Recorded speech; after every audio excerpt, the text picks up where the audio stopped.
I cannot think of a better way to finish a Tuesday night than with Sky News contributors Joe Hildebrand and Will Kingston. Welcome to you both.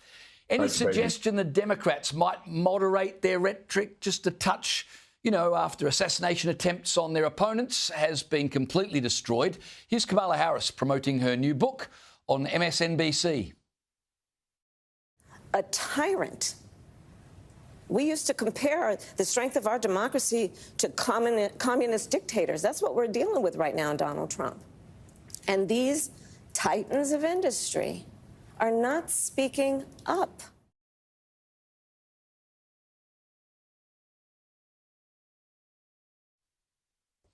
Joe, is Trump a communist dictator? And if he's not, why is she saying that?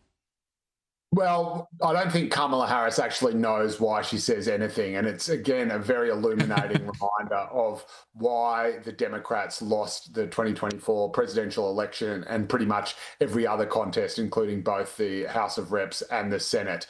Kamala Harris's explanations for anything are just almost impenetrable.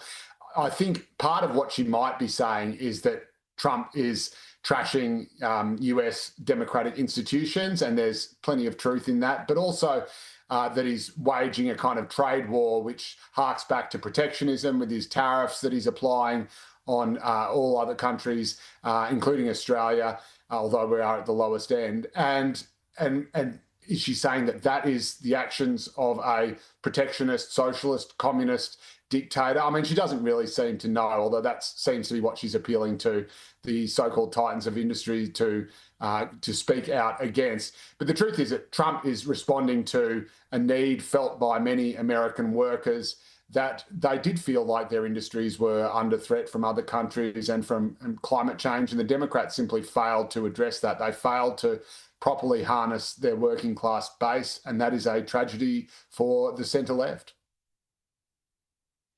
Will Kingston, I personally find it hard to keep up. Before the election, Trump was a Nazi. A month ago, he was a fascist. This week, he's a communist. Have I got that right?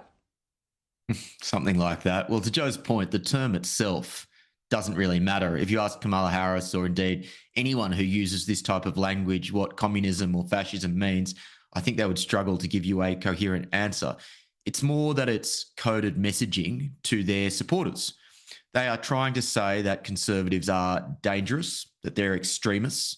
And as a result of that, you can't reason with an extremist. You can't debate them. You can't argue with them.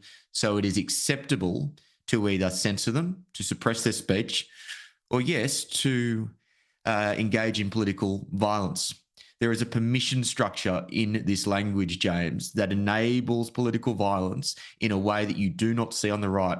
That's why I've said several times now in the wake of Charlie Kirk's assassination that what we're seeing on the left side of politics is that political violence is inherent in the ideology. There is a permission structure within the ideology in a way that there just is not on the right.